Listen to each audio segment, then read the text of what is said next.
Jujur, saya tidak punya basic penerbangan ya. Basic penerbang namanya. Basic aviation.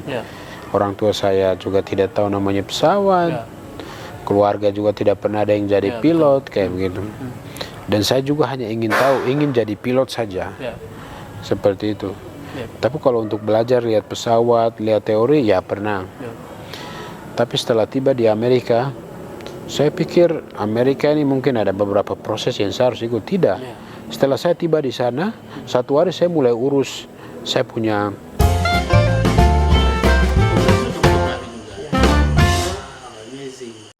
Halo sahabat-sahabat dimanapun kalian berada. Kali ini saya punya kesempatan yang sangat luar biasa.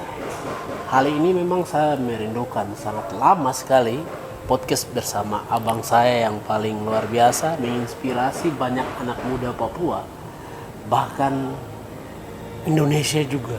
Nah, saya pikir ini perlu saya harus wawancarai secara khusus. Akhirnya terima kasih abang. Bung Aleon adalah seorang anak muda Papua asal Intan Jaya, menjadi kapten. Ya, sebentar ini mengoperasi di Puncak, ya. Nah, Bung, selamat datang dalam acara podcast. Terima kasih. Sport ini. Senang sekali kita bisa berjumpa. Apa kabar nih kakak? Puji Tuhan, baik sekali. Wow, luar biasa. Kakak selamat. Senang sekali karena ini saya pengen sudah lama untuk podcast dengan kakak, karena hal pengalaman ini adik-adik yang ada di seluruh tanah Papua ini susah untuk ketemu kakak dorang.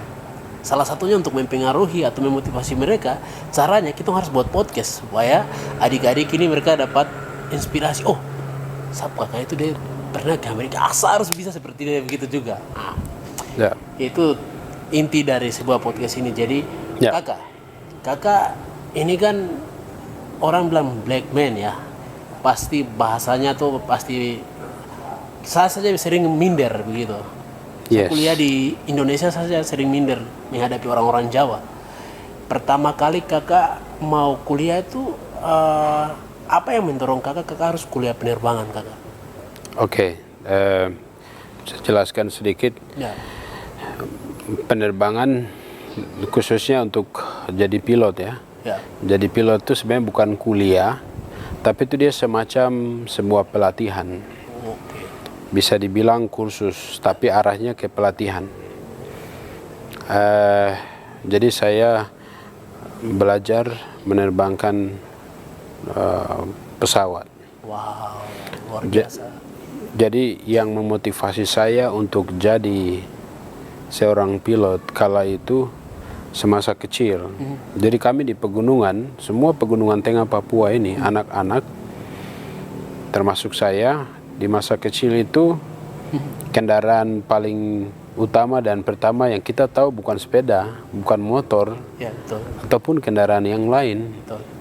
Tapi yang kita tahu itu langsung kendaraan yang super mewah, super canggih, yaitu pesawat. Betul sekali. Ya. Betul. Jadi dulu waktu saya masih kecil, saya pakai koteka juga. Wow. Jadi masih pakai koteka itu di kampung.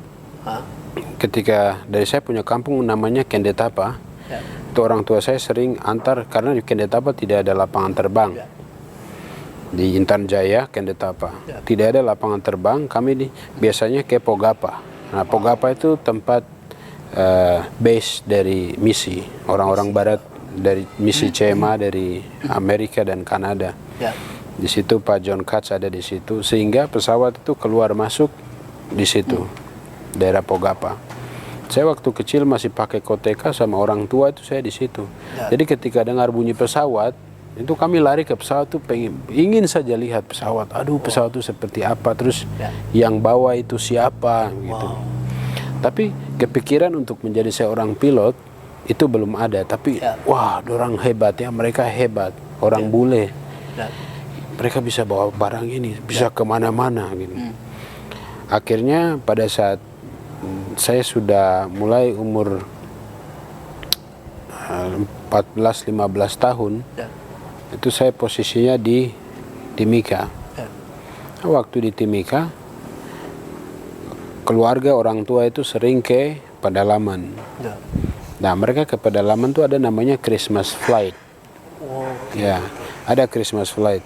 Jadi setiap kali Christmas, ya, jadi Christmas flight. Jadi Christmas flight ini kuotanya didapat karena dikhususkan untuk orang-orang yang kerja di Freeport. Keluarga saya beberapa kerja di Freeport, mereka dapat jatah Christmas flight ke pedalaman-pedalaman. Ya. Mereka sering ke bandara, ramai-ramai itu. ya. Jadi kita itu macam orang tua saya hamba Tuhan. Ya. Jadi tidak kerja, tukang berburu, hamba Tuhan juga. Waktu itu mereka berbondong-bondong ke bandara. Jadi kita senang mau lihat pesawat seperti apa, mau lihat orang berangkat. Sampailah di bandara, itu kita senang lihat, masyarakat mereka berangkat. Tapi dalam hati itu, aduh, saya juga ingin berangkat boleh, saya juga berangkat boleh, seperti itu. Tapi di samping itu kita lihat pilot datang dengan gagah, kacamata, baju putih, ada pangkat-pangkat kuning di sini. Tiba-tiba saya perhatikan dalam misalnya saya perhatikan sekarang, tiba-tiba hilang. 1 jam kemudian sudah ada lagi. Saya lihat, kok dia datang habis mendarat, setelah turunkan penumpang dia datang. Setelah dia datang, saya mulai heran, aduh, kalau nanti saya jadi pilot lagi bagaimana ya? Bule itu tidak perlu dia yang bawa, atau orang pendatang atau orang dari Jawa, Sumatera tidak perlu mereka bawa. Tapi kalau saya sendiri yang bawa, baru ke kampung saya sendiri, pasti saya punya masyarakat di kampung bangganya gimana ya? Pasti mereka bangga sekali. Ya. Dengan berpikiran seperti itu, akhirnya keinginan besar, tekad besar untuk jadi pilot itu muncul.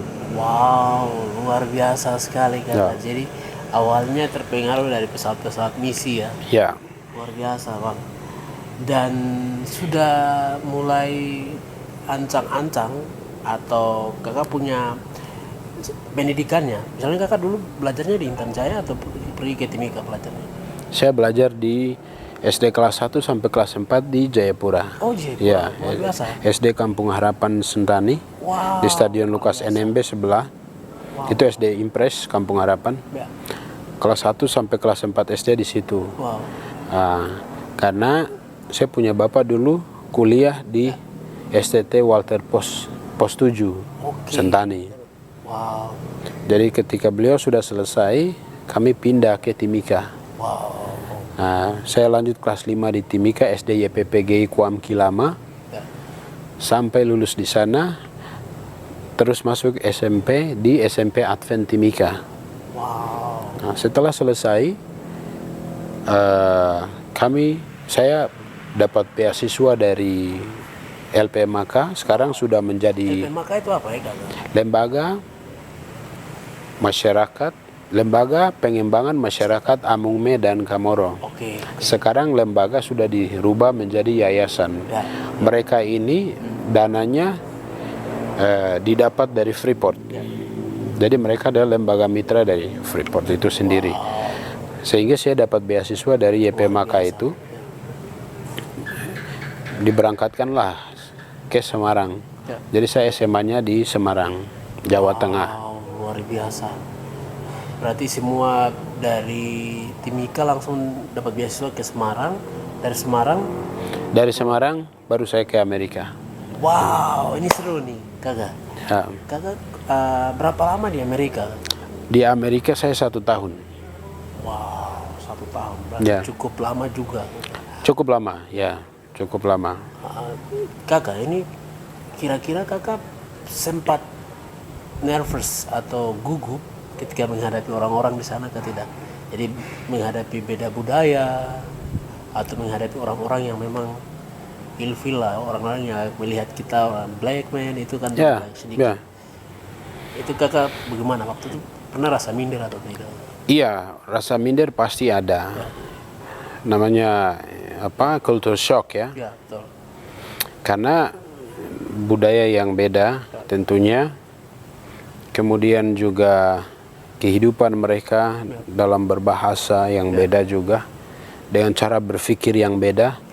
Kita di Indonesia, terutama di Papua yang pikirannya masih santai-santai, tidak menghargai waktu, kurang disiplin. Tapi kita diperhadapkan dengan negara yang super maju, Ya, betul. negara-negara urban seperti Amerika. Ini memang saya merasakan minder yang sangat luar biasa, karena pengalaman pertama saya ke Amerika. Jadi sampai di Amerika, mungkin hal-hal yang buat saya shock waktu itu adalah yang terutama dialek.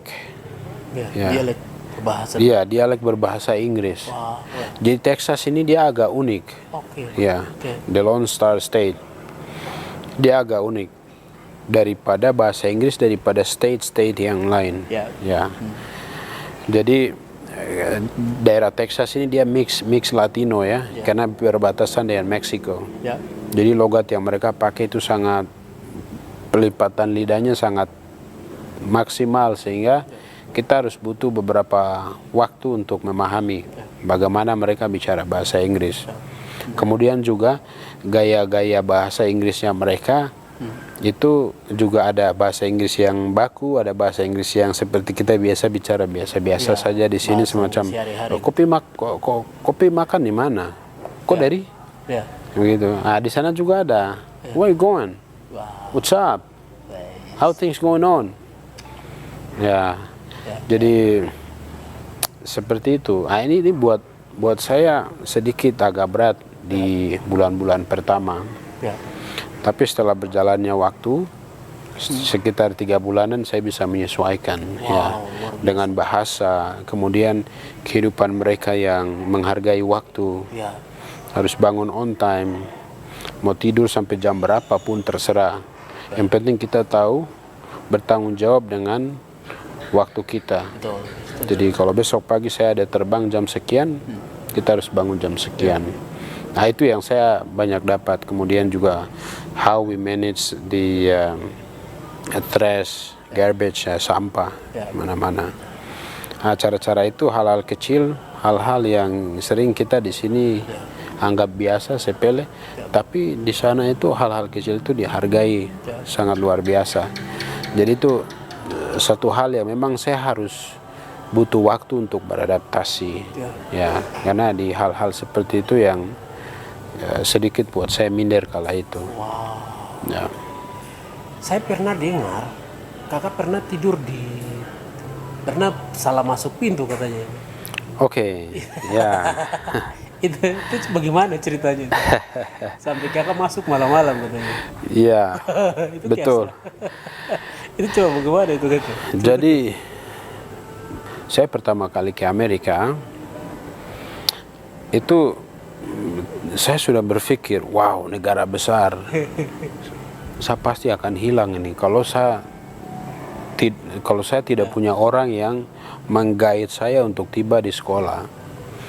Tapi waktu itu ketika saya tiba di Dallas di tahun 2013, Dallas Fort Worth International Airport itu bandara kelima terbesar di muka bumi ini di tahun 2013. Saya tidak tahu tahun ini sudah ke urutan keberapa.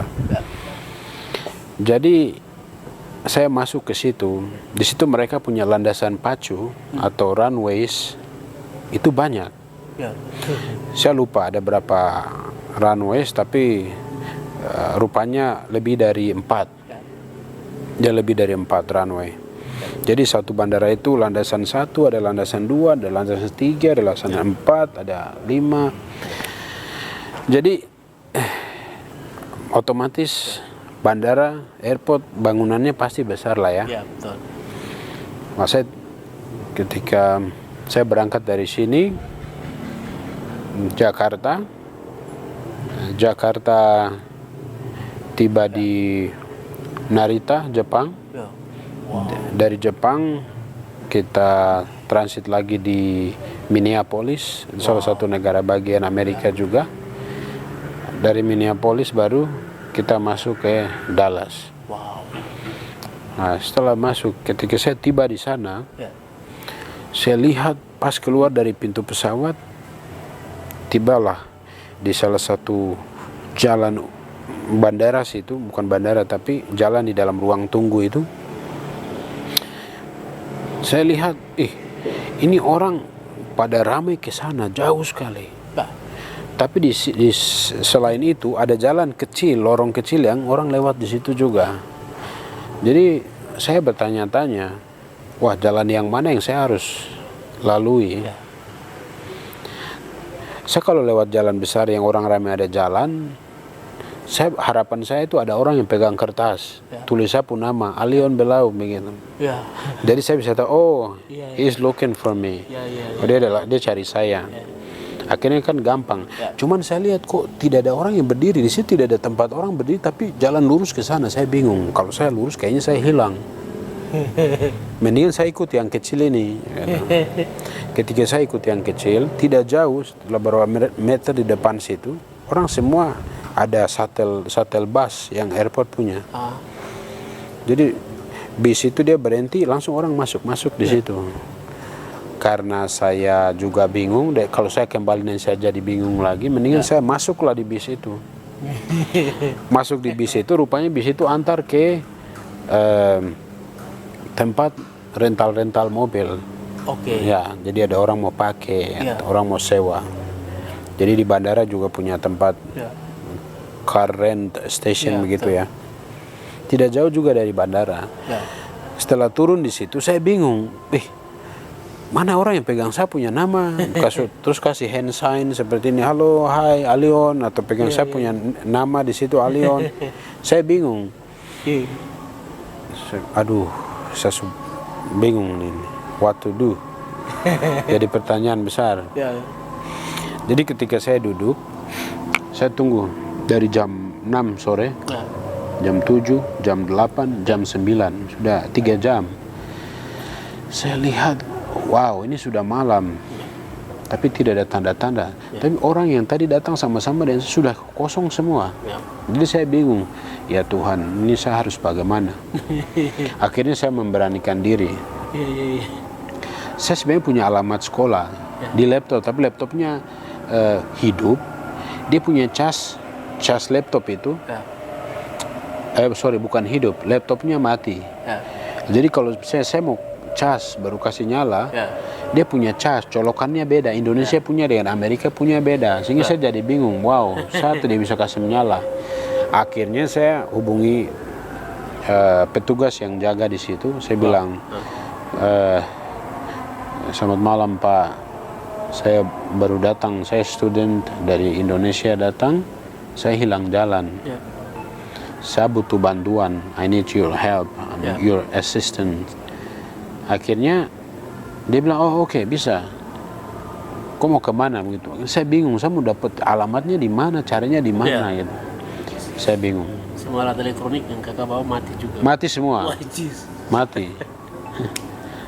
Aduh. Mati semua karena transitnya cukup jauh dengan cas yang berbeda-beda. Saya tidak punya persiapan. Harusnya saya beli dari Indonesia, tapi tidak punya persiapan. Kan saya main-main di jalan, kadang saya telepon ke sini, akhirnya mati semua. 1 hari baru saya bisa tiba di Amerika. Jadi during perjalanan itu semua gadget mati. Setelah itu saya bingung, akhirnya saya ada buku-buku yang saya biasa catat-catat tentang saya punya tujuan saya ke Amerika, nama sekolah apa dan lain-lain. Saya pas buka-buka, puji Tuhan ada tulisan alamat di situ. Saya bukan alamat tapi nama sekolah. Akhirnya nama sekolah itulah yang saya kasih, saya butuh ke sini. Mungkin dia cari di internet dapat langsung di sini. Akhirnya dia bilang, wait, nanti ada somebody will come and pick you. Akhirnya saya tunggu, setelah beberapa menit kemudian temannya yang datang. Saya lihat begini, ini negro, black American. Jadi saya mulai bingung. Wah, ini saya kan favorit dengan Akon ya. Akon, lagu-lagu Akon kan memang saya favorit sekali. Sehingga saya biasa dengar Akon. Lagu ini kan dia punya logat-logat, dia punya bahasa-bahasa yang digunakan ini kan bahasa sehari-harinya sana. Jadi saya pikir, pasti ini saya akan tangkapnya susah ini kalau dia bicara begitu. Jadi pas petugas dalam tuh antar saya, kasih naik di mobil ini dan diantar ke sana. Terus dia bilang, what's up? Dia bilang, what's up? Makanya saya bingung, karena saya tidak pernah tahu yang namanya WhatsApp. Mungkin saya pernah dengar, tapi kan itu asing bagi saya. Baru dengar. Iya, baru dengar. Yang saya tahu kan how are you? Iya, betul. Tiba-tiba dia bilang what's up? Langsung sorry. Langsung no, how are you? Oh, good, thanks. Baru habis itu kita dua speak. Dia mulai pakai action sana, itu saya semakin pusing lagi. Ini saya sudah pusing gara-gara cari jalan untuk ke sekolah, dia bicaranya tambah pusing. Kepala spinning. Akhirnya ya sudah, saya tidak banyak bicara. Saya hanya fokus, antar saya ke sapu destinasi. Akhirnya saya diantar. Setelah diantar, tibalah di sekolah. Tapi sekolah itu di county. County ini kan daerah pedesaan, jauh dari kota. Jadi rumah satu-satu lah. Rumah satu-satu. Kalau kita jalan, rumahnya jaraknya ada mungkin 800 meter, 500 meter. Jadi jauh-jauh. Tiba di bandara privat ya. Itu bukan bandara umum. Jadi bandara punya milik perseorangan. Jadi mereka yang di bandara situ, mereka punya semua. Saya tiba, tapi saya tidak bisa masuk ke dalam sekolah karena ada gate, ada pintu otomatis, electric door, electric gate ya. Jadi kalau kita mau masuk itu, kita harus registrasi. Ya, ada masukkan kode, passcode untuk masuk. Ketika itu saya sudah mulai bingung, passcode lagi. Jadi saya bingung, baru waktu itu musim dingin, jadi saya pokoknya ke Amerika tuh saya bikin kayak akun gaya sudah baju kaos putih, rambut potong baik-baik, kasih 1 senti, celana panjang, perut bukan porok kayak hari ini, tapi waktu itu masih lumayan, masih inilah.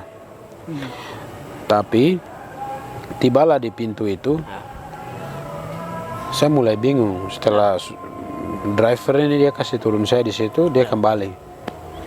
Dia bilang, man, I don't know how to get in. I have to know passcode. You need to call somebody, ask for the passcode. Saya bilang, man, I don't have any ideas. Saya bilang. Akhirnya dia bilang, okay, man, I have to leave. Jadi tidak senyum, tidak apa. Man, I gotta leave. Oh, yeah, sure. Please. Akhirnya dia jalan. Setelah dia jalan itu, saya stuck di depan pintu. Saya stuck di depan pintu itu dari jam 9, 10, jam 11. Sudah setengah 12. Baru malam itu angin dingin. Jadi saya di depan gate itu gelap. Saya gemetar. Saya sudah tidak tahu. Ini rumah juga tidak ada dekat-dekat jauh-jauh. Waduh. Sudah gelap juga. Akhirnya saya bingung. Saya bilang, aduh, ini mana cara masuk nih. Tapi saya tunggu kalau ada mobil yang keluar, pas mereka keluar itu saya langsung lari masuk. Nah, itu yang saya pikir waktu itu. Tapi dalam hati kecil ini bilang, berdoa dulu. Gitu. Akhirnya saya berdoa. Berdoa itu saya masih ingat dan memang berdoa itu buat saya senang sekali. Akhirnya saya berdoa. Saya tidak berdoa panjang. Saya bilang, Tuhan terima kasih. Saya sudah sampai di Amerika. Tuhan sudah tolong saya dulu. Saya punya bapak orang yang petani, tidak berada. Tapi saya bisa sampai di Amerika. Saya punya sekolah juga, bayarnya susah, terpotong-potong, dan lain-lain. Saya punya sekolah saja terpotong-potong. Dalam hal ini saya tidak bisa bayar uang sekolah. sehingga susah juga bayar uang sekolah karena orang tua susah, orang tuanya tidak mampu. Ya. Tapi hari ini saya di Amerika. Tuhan sudah tempatkan ini hari pertama. Luar biasa. Tuhan sudah tolong saya dulu sampai saya sudah selesai SMP, SMA, dan saya sudah sampai di Amerika di tempat ini. Ya Tuhan, kenapa pintu yang kecil ini saya Tuhan tidak bisa tolong? Ini kecil saya Tuhan tidak bisa tolong. Buktikan dong. Masa yang sekolah yang besar-besar sampai yang bayar uang sekolah dengan uang yang begitu besar saya Tuhan sudah tolong. Pintu kecil ini yang hanya saya mau tahu 4 angka saja untuk saya masuknya saya susah. Ya. Tiba-tiba setelah saya amin ada mobil satu muncul dari dalam. Mobil itu dia keluar. Langsung dalam hati, terima kasih Tuhan. Tuhan jawab doa saya.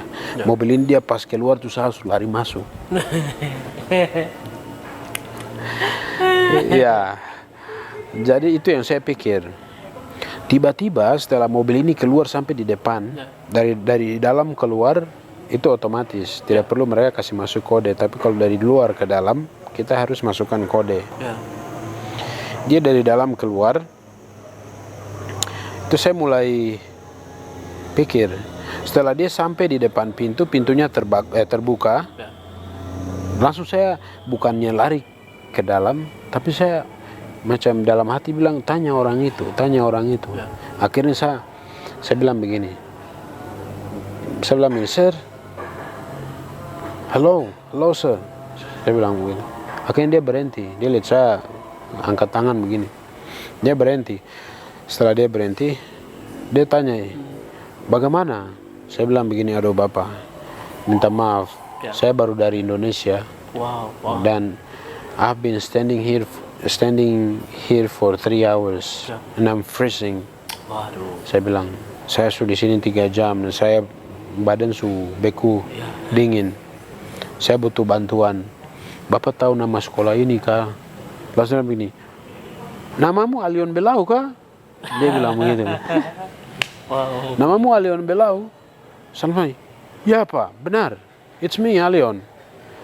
Oh man, we were at the airport. We're looking for you 4 hours. Dia bilang kita tadi di bandara. Kita jemput kau, tunggu sampai berjam-jam tidak ada, jadi kita pulang. We thought you're lost. Saya bilang, aduh Pak, saya minta maaf. Dia bilang, get in. Akhirnya saya masuk. Setelah masuk, dia putar mobil, dia antar masuk ke dalam. Dia bilang begini, saya sebenarnya tadi sudah pergi ke bandara, tunggu sampai tidak datang. Karena tidak datang itulah kami pulang. Pulang lagi saya ke sekolah sini karena ada pesawat yang saya harus perbaiki. Karena besok ada siswa yang mau terbang. Perbaikinya sampai malam ini. Jadi pas setelah perbaikan sampai tengah malam ini baru saya pas pulang saya ketemu. Saya bilang, that's God's way. Itu cara Tuhan. Betul.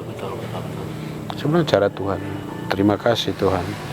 Akhirnya puji Tuhan saya bisa diantarkan sampai di sekolah. Wow. Sampai di sekolah saya diterima sama teman-teman. Mereka say welcome. Kemudian naik ke lantai 2. Saya dikasih kamar. Saya masuklah ke kamar dan saya berdoa. Thanks God, saya sudah tiba di Amerika. Tuhan hebat. Dan paling pertama yang saya lakukan sebelum saya buka buku, sebelum saya baca buku, sebelum saya buka HP, sebelum saya telepon siapa-siapa, saya buka laptop, buka internet, dan saya cari gereja terdekat di mana. Wow. Karena dalam prinsip hidup saya, Tuhan itu yang segalanya. Cari Tuhan itu harus lebih utama dan pertama. Akhirnya yang pertama setelah saya tiba, saya berdoa dan saya search gereja terdekat di mana. Akhirnya saya tiba hari Jumat. Besok paginya itu hari Sabtu. Ketika saya tahu gereja itu jarak dekat di saya punya tempat saya sekolah, setelah bangun pagi saya langsung menuju ke gereja. Sampai di gereja saya kasih tahu ke orang-orang bahwa saya siswa baru, siswa penerbang di sini. Selama saya sekolah saya mau jadi jemaat tetap di sini.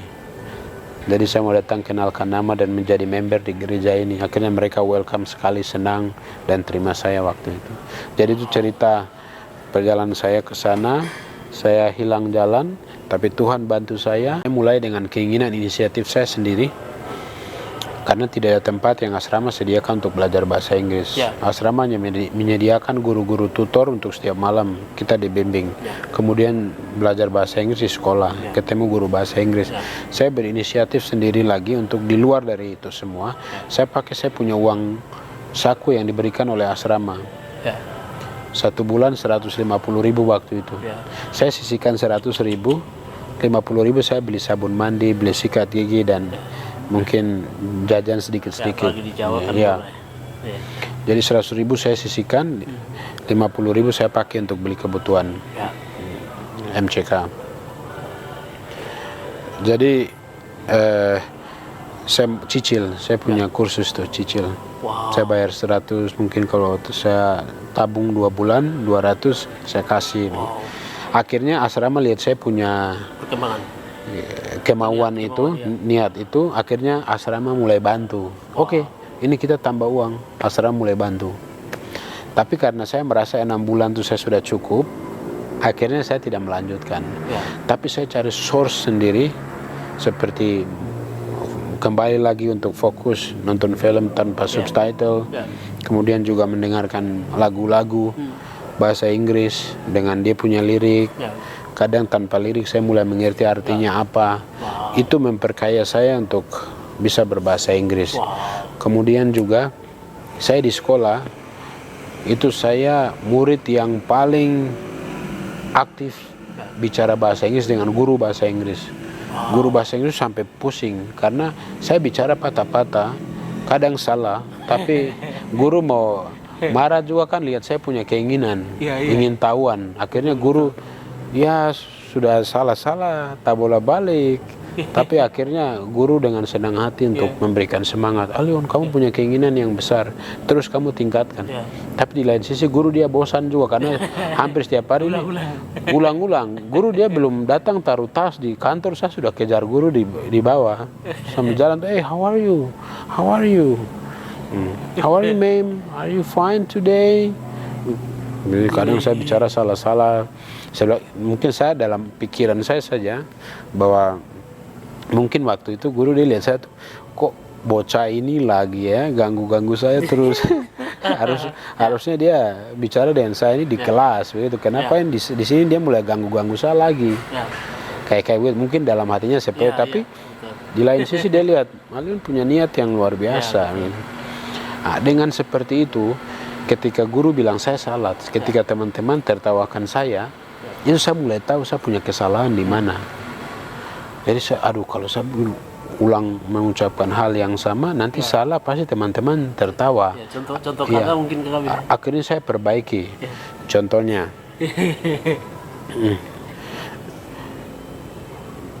contohnya saya bilang, ma'am, I will come to your house. I come to house tomorrow, but you don't dare. Begitu.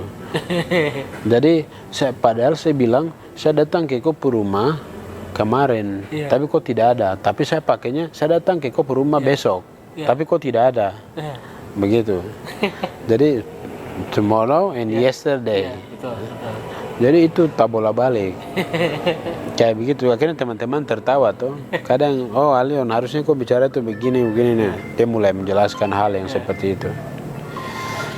Jadi cara-cara itulah yang memperkaya saya, membuat saya berani. Jadi kunci belajar bahasa Inggris, kalau kita yang baru mau tahu bahasa Inggris, masih nol yang bahasa Inggris, kita harus jadi orang gila. Kita jadi gila, hilangkan rasa malu. You get out. Saya mau belajar bahasa Inggris. Itu baru kita bisa tahu. Itu untuk pemula. Harus berani. Hilangkan rasa malu, rasa minder. Takut salah itu biasa. Orang pasti akan tertawakan kita. Tapi kita memahami kita punya salah di mana dan kita perbaiki di kemudian hari pada saat kita berbicara bahasa Inggris. Luar biasa. Waktu itu kakak pernah rasakan gesekan itu yang sangat luar biasa sekali ya pada saat hinaan dari teman-teman di sekolah. Itu pada saat seperti salah ucapan kata itu banyak. Ini khusus di bahasa Inggrisnya atau yang lain-lain juga? Di kehidupan sehari-hari di sana. Ya, kehidupan sehari-hari kalau di asrama mungkin tidak terlalu karena semua anak Papua. Ya. Tapi kalau di sekolah sering kata-kata rasis. Ya. Sudah biasa. Ya. Hitam, monyet, itu kan sudah biasa. Cuman kan saya selalu berpikir dewasa waktu itu. Ya, saya selalu berpikir dewasa. Kalau saya bukan monyet, kenapa saya harus rasa? Ya. Kalau saya hitam, ya memang saya hitam. Namanya saya putih. Kecuali mereka bilang, putih, saya hitam, no. Don't call me white, I'm black. Nah itu baru mungkin saya protes sedikit. Kalau saya dark skin, why saya harus protes? Itu yang saya pikir. Jadi saya sudah dewasa seperti itu. Jadi masalah rasis, masalah orang bully, itu biasa kan? Bullying as a Papuans di Jawa sana itu sudah biasa. Kalau kita tidak, mungkin kita yang emosinya masih tidak stabil, kental-kental ini yang biasanya teman dapat hajar. Betul. Tapi saya waktu itu puji Tuhan karena saya menyikapi dengan dewasa. Luar biasa kakak. Ini kakak selesai waktu itu tahun berapa? Saya dari Amerika. Saya di Amerika 2014 awal. Ya, jadi saya punya course waktu itu sebenarnya saya tidak sampai selesai ya. Karena kekurangan dana. Saya sampai sudah hampir selesai. Jadi di pertengahan course-nya ada namanya PPL, ada CPL dan Instrument Rating. CPL ini Commercial Pilot License. Ini dia paketan dengan Instrument Rating. PPL saya sudah selesai. Instrument Rating sama CPL saya tidak melanjutkan di sana. Berhubung waktu itu karena musim-musim dingin yang menghambat kita punya course. Kemudian juga pesawat yang sering rusak-rusak, akhirnya harus kita tunggu 1-2 minggu. Nah, dengan menunggu seperti itu, waktu aktifnya visa pelajar saya juga terkejar. Sehingga kan visa student saya itu 1 tahun masa berlakunya. Nah ini dengan tunda-tundanya seperti itu, apalagi kalau sudah winter session itu sudah bisa 1-2 bulan kayak begitu. Jadi kepotong dengan barang-barang ini dan pesawat kita di sekolah itu juga terbatas. Jadi kalau rusak memang harus saling menunggu, walaupun sudah perbaiki nanti tunggu giliran teman lain yang terbang. Akhirnya itu membuat saya tidak bisa melanjutkan di sana lagi sampai selesai. Saya sudah tahap pertengahan. Saya kembali, saya lanjut di Jakarta. Lalu di Jakarta dalam beberapa bulan dan saya bisa selesai. Nama kampus di Jakarta apa? Di Jakarta waktu itu Ganesha Flight Academy. Luar biasa. Jadi itu sekitar berapa bulan kakak belajar di Jakarta? Waktu itu dari 2014 akhir saya bisa selesai di 2015 pertengahan. Wow, luar biasa. Ketika pertama kali kakak bawa pesawat, kakak rasa bagaimana? Ya, jujur saya tidak punya basic penerbangan basic penerbang namanya, basic aviation. Orang tua saya juga tidak tahu namanya pesawat, keluarga juga tidak pernah ada yang jadi pilot kayak begitu. Dan saya juga hanya ingin jadi pilot saja, seperti itu. Tapi kalau untuk belajar lihat pesawat, lihat teori, ya pernah. Tapi setelah tiba di Amerika, saya pikir Amerika ini mungkin ada beberapa proses yang saya harus ikut. Tidak. Setelah saya tiba di sana, 1 hari saya mulai urus. Saya punya asuransi, saya punya surat-surat izin untuk layak terbang seperti student pilot license. Saya harus ke kantor perhubungan yang ada di kota itu, di Dallas, Fort Worth. Saya harus urus itu dalam 1 hari.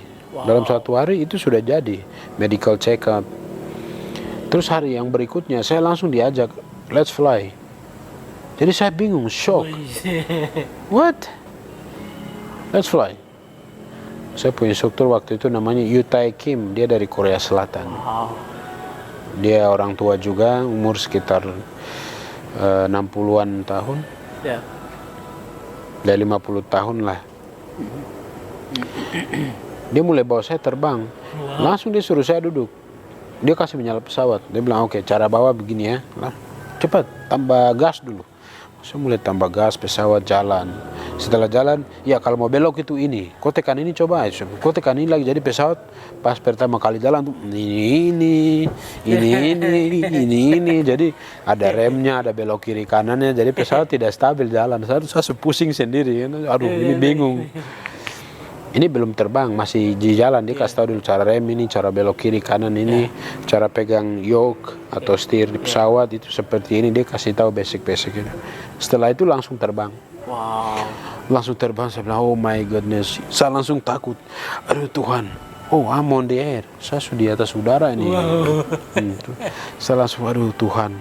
Finally, akhirnya saya bisa terbangkan pesawat di Amerika. Wow. Puji Tuhan, Sejarah, ya? haleluya.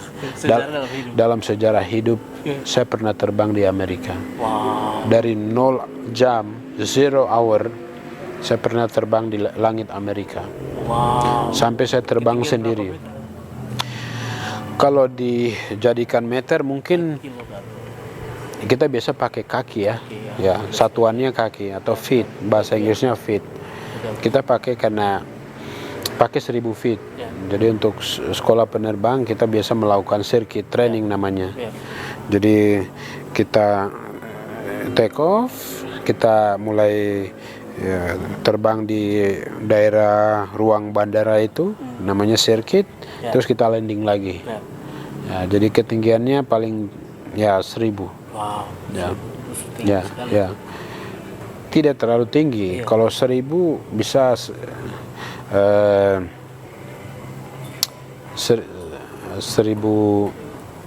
feet sekitar 700 meter, 700 meter ya. Luar biasa sekali kakak. Saya senang sekali kakak. Ya. Kakak anak Papua yang satu-satunya bikin sejarah buat kami generasi muda Papua. Hal apa yang kakak mau sampaikan buat anak-anak muda Papua, adik-adik yang mau belajar tentang sekolah pilot ini? Persiapan apa saja yang mereka harus lakukan? Dari kakak sebagai sudah melewati sekolah penerbangan dan hari ini kakak aktif bawa pesawat.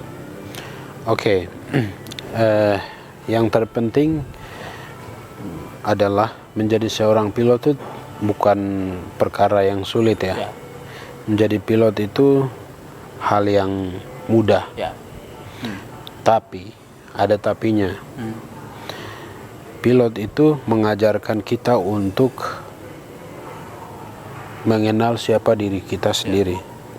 Jadi selama kita masih santai-santai, tidak berkomitmen pada sesuatu, malas-malasan, that means kita bukan seorang pilot. Pilot tidak butuh orang yang seperti itu. Pilot membutuhkan orang yang disiplin, komitmen dengan apa yang dia kejar, dan rasa tanggung jawab dalam diri. Jadi pilot bukan hanya kita bagus di teori, tapi disiplin kita dengan waktu, ketepatan kita dalam berpikir, dalam memberikan ide, kemudian rasa tanggung jawab kita terhadap apa yang kita mau lakukan, kemudian juga komitmen dalam diri bahwa saya harus jadi pilot, berarti saya harus fokus belajar dan semangat. Jadi itu berkaitan dengan karakter kita. Kemudian yang kedua, kalau misalnya di bidang akademik, yang harus kita tahu adalah matematika ya. Matematika itu ada, kita bisa belajar teori-teori Pythagoras, trigonometri, jadi ada sin, cos, tan. Ini menghitung sudut-sudut angin. Nah itu akan memudah kita untuk ketika kita menghitung sudut angin pada saat mendarat atau lepas landas, kita harus posisikan hidung pesawat ini, posisinya harus di koordinat atau kompas, angka kompas yang mana atau derajat yang mana. Nah, itu akan memudahkan kita untuk bagaimana pesawat bisa lepas landas. Itu matematika. Kemudian fisika juga harus kita pelajari. Yang terutama dalam fisika adalah di hukum Newton 1, 2, dan 3 dan prinsip-prinsip Bernoulli. Kalau prinsip Bernoulli itu membawa kita untuk mempelajari aerodinamis daripada sebuah pesawat. Kenapa pesawat itu bisa terbang? Gaya apa yang membuat pesawat ini bisa terangkat? Gaya apa yang bisa membuat pesawat ini terdorong maju? Bisa sampai ke udara? Itu di prinsip-prinsip Bernoulli. Kemudian hukum Newton juga menjelaskan kenapa pesawat ini bisa ada kekuatan. Misalnya kita pernah dengar yang sudah ini ya, sudah lazim. Biasa kalau ada reaksi pasti ada aksinya. Nah, itu juga basic pengetahuan, basic knowledge dalam pesawat itu sendiri. Jadi fokusnya kalau misalnya kita pernah belajar di IPA, itu ada hukum Newton, Bernoulli's Principle yang berbicara tentang aerodinamis. Jadi kita harus belajar banyak tentang aerodinamis. Kemudian juga geografi itu sangat penting karena geografi itu akan membantu kita untuk mengenal kontur-kontur bumi, mengenal cuaca. Dalam hal ini kenapa bisa terjadinya hujan, kalau awan seperti ini akan terjadi hujan atau tidak. Kemudian kita bisa belajar tentang awan ini bahaya tidak, kalau saya pesawatnya masuk goncangannya seperti apa, nama-nama awan seperti cumulonimbus, ada cumulus clouds, cumulonimbus clouds, ada cirrus clouds, stratus clouds. Seperti ini juga harus kita paham.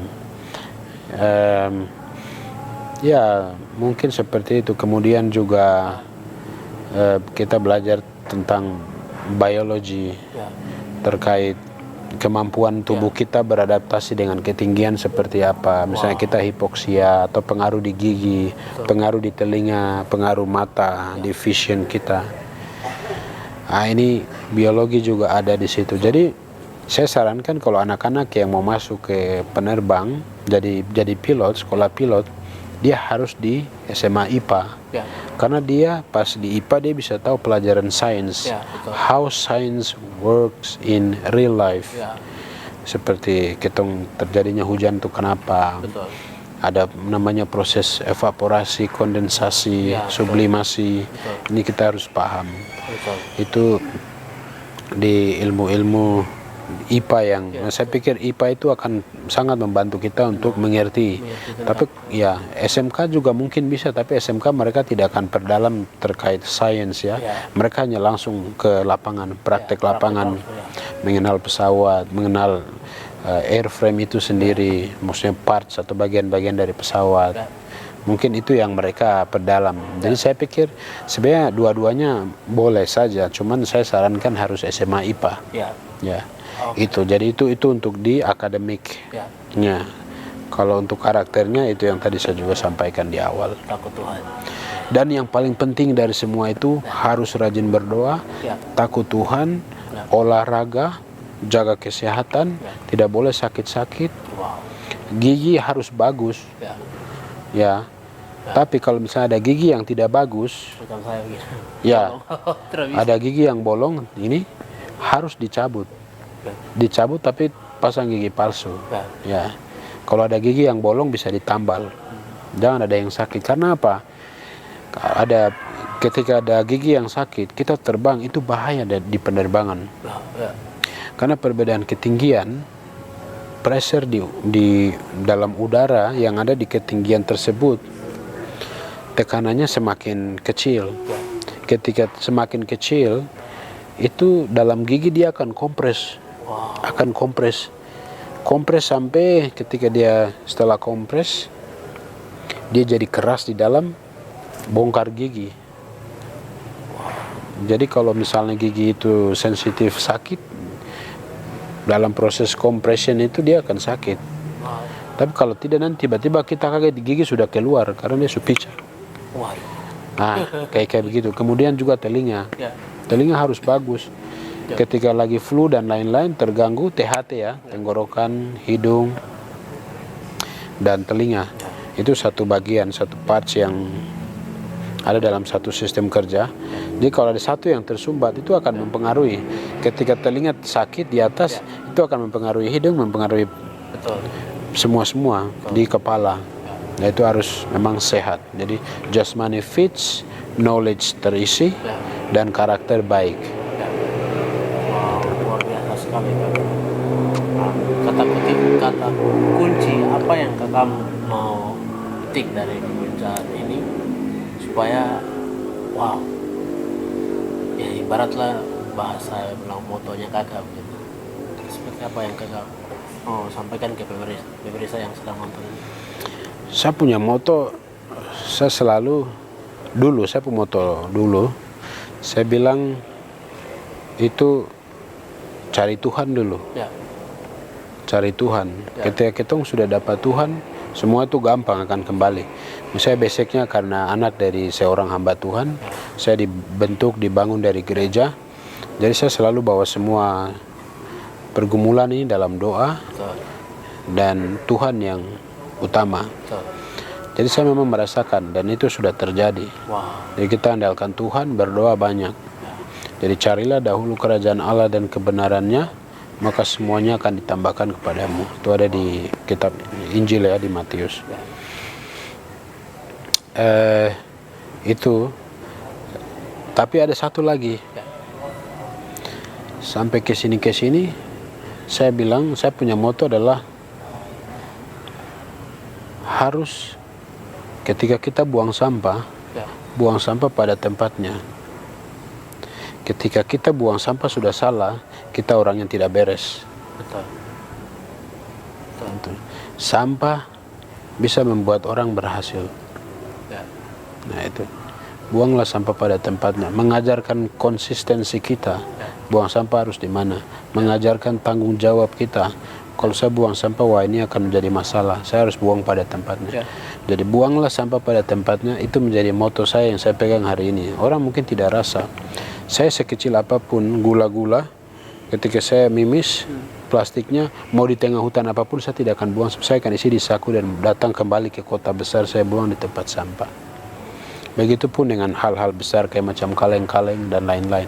Saya selalu mendidik keluarga saya untuk buanglah sampah pada tempatnya. Itu yang saya didik.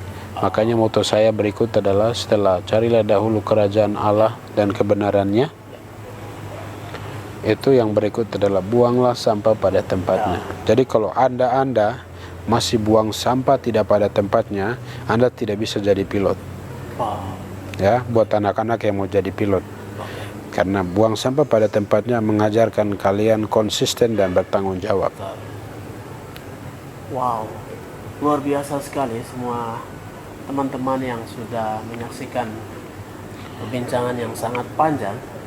Dalam perbincangan ini ada beberapa hal yang saya arti karena konsisten, takut Tuhan, dan disiplin.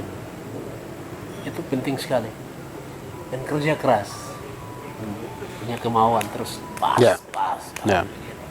Dan satu lagi berani ya. Harus berani, jangan pernah malu. Jadi teman-teman semuanya terima kasih sudah menonton cerita kita kali ini. Dan terima kasih Bung Aleon. Boleh ya kami upload video ini di Sangat boleh. Oke, terima kasih banyak. Terima kasih, video ini juga akan didonasikan kepada News4 Foundation karena akan memberi sumbangan sebesar buat semua teman-teman penggerak pendidikan sekolah alternatif akan sponsori dari pendapatan itu. Terima kasih banyak Bung Aleon. Terima kasih sudah bercerita tentang bagaimana menjadi seorang pilot yang konsisten. Dan bagi anak Papua, saya sendiri rasa itu kebanggaan yang sangat luar biasa dan sejarah buat diri saya juga, buat negeri kita yang besar ini. Saya terima kasih. Mungkin terakhir saya mau kasih masukan bahwa ingat, saya dulu bertumbuh dari orang tua yang tidak mampu. Kami makan saja susah. Orang tua saya tukang berburu di hutan. Kalau tidak dapat buruan, saya tidak bisa bayar sekolah. Even saya tidak bisa ke sekolah. Tapi kadang saya pernah jalan kaki. Di Timika itu jalan kaki dari Kuam Kilama menuju ke Timika kota. Saya jalan kaki berkilo-kilo. Subuh saya sudah keluar. Saya minder, saya sembunyi-sembunyi di jalan supaya teman-teman saya yang lewat ketika lihat saya, dong tidak nanti bully saya. Saya minder, akhirnya saya harus sembunyi-sembunyi. Saya setiap tidak ada uang, saya jalan kaki ke sekolah di kota Timika dan pulang ke Kuam Kilama. Jaraknya bisa dibilang 7 sampai 10 kilo. Dan itu cukup jauh. Tapi saya percaya, ketika saya jalan kaki waktu itu saya bilang, aduh saya harus punya uang, saya harus beli motor dan beli mobil. Kalau saya nanti suatu saat saya berhasil, saya akan punya motor dan mobil, saya akan tidak seperti ini.